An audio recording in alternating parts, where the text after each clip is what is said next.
Hello YouTube, BaF here back with another kicking action figure review. Today's review is over the Marvel Legends Spider-Man Absorbing Man wave. And the figure we have is Morbius, the vampire.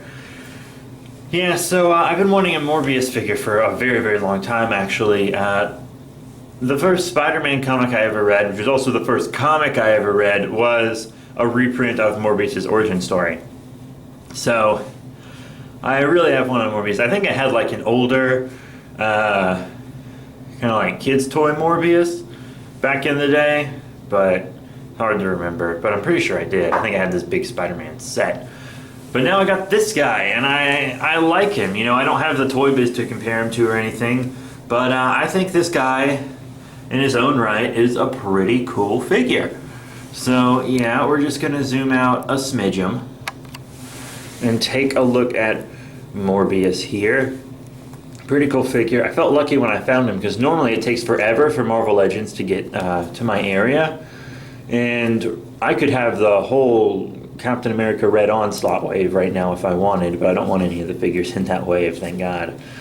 I saw them all at Toys R Us, like 6 pegs full of them, and then these guys I saw at Target.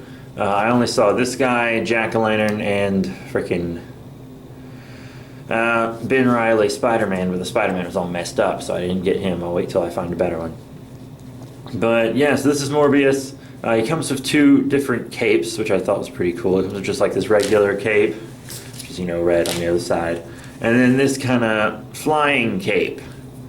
So I thought that was a good touch. They at least gave him a bit of accessories. You guys know the Spider-Man waves are always the best waves. So you kind of just like put his arms up and just line him up with the cape. Ta-da! Not bad, actually, not bad. It's how he's displayed in the packaging, so you can see it for yourself if you ever run into him in the store. But yeah, he also comes with some Build-A-Figure parts for Absorbing Man. I don't necessarily want to build Absorbing Man, but I want every figure in the wave, so I'm going to have an Absorbing Man by the end of it. Even though he looks like a pretty cool figure. You have this wood arm and this concrete arm. So yeah, he's going to have a bunch of interchangeable arms, which I think is a really good touch for him. You know, Absorbing Man and all. But yeah, Morbius, he's kind of this like shiny black, as you can see. But I don't know if you can really tell with the lighting, but there's lots of like gray paint apps on his white parts, so he's not just like this bleach white weirdo. You can see it right there. They look pretty good actually, and he's got his black kind of claws. You can see the gray on his face and stuff too. Really awesome head sculpt, I think. I think he looks quite good, actually. Nice hair and ears and the face with like screeching.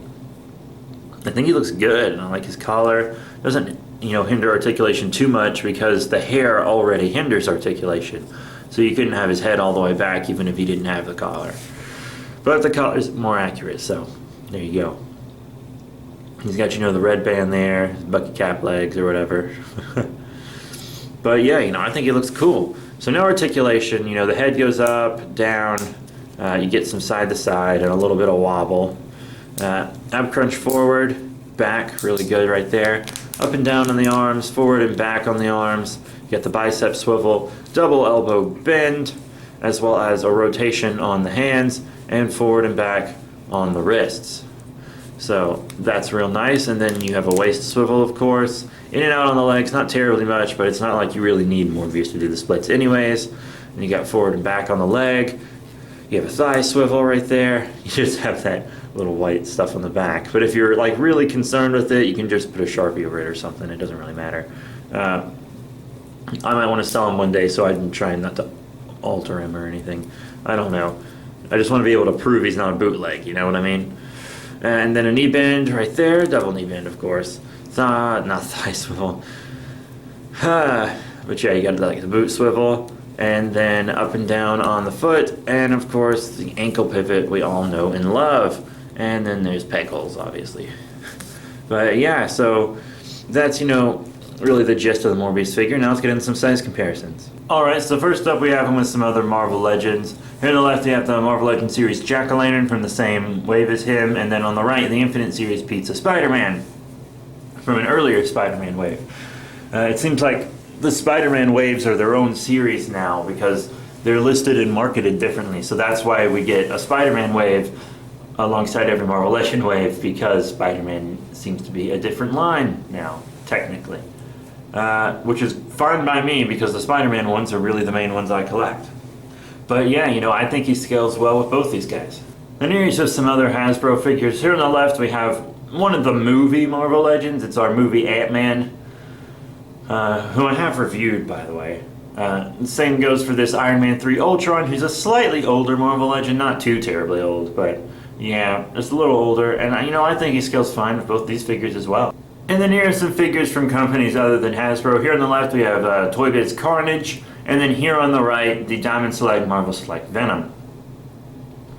And yeah, you know, I don't think he's too bad with that Carnage. I think I'd probably prefer him with my recent Marvel Legends Carnage, you know, that came with the Ultimate Green Goblin Build-A-Figure parts. But I don't think that's too shabby. You know, lots of the Toy Biz figures like seem cool with the Hasbro ones, but then some of them don't. It's kind of just has to do with their bulk more than anything else, as you can see, because that Carnage is pretty thin compared to Morbius here. And then here on the right, the Venom, he's just in too large of a scale. I don't think he's going to work out. But there is a Venom in the same wave as Morbius. So, yeah, you'll be able to get current, like a newer Venom that scales well. He's in the Hyperion mold. So, yeah, that should look pretty good. So what are my final thoughts on the Marvel Legends Morbius from the Spider-Man Absorbing Man Build-A-Figure wave? He's pretty cool. I like this figure. I don't have any problems with him, really. He just seems like a good, decent figure to fill in the line. I like him. They at least gave him, you know, interchangeable capes. There's no interchangeable hands or anything, but it's not like he's Spider-Man himself, you know. At this point, you know, I'm not content with a Spider-Man figure unless he has a few different interchangeable hands or something. But, you know, I think this guy comes with what he needs, and he's a cool figure, he's a cool character, and, you know, I'm very glad to have this collectible. So all in all, I'm going to give him 4 out of 5 stars, you know. He's a good figure, but he doesn't really go above and beyond or anything. So yeah, you know, if you guys see him and you like Morbius or Spider-Man or even just Marvel Legends, I say, you know what, pick him up. He's a cool figure. I enjoy him, and I think you guys are going to enjoy him too. So yeah, that's it. Thank you all once again, and I'll see you all later.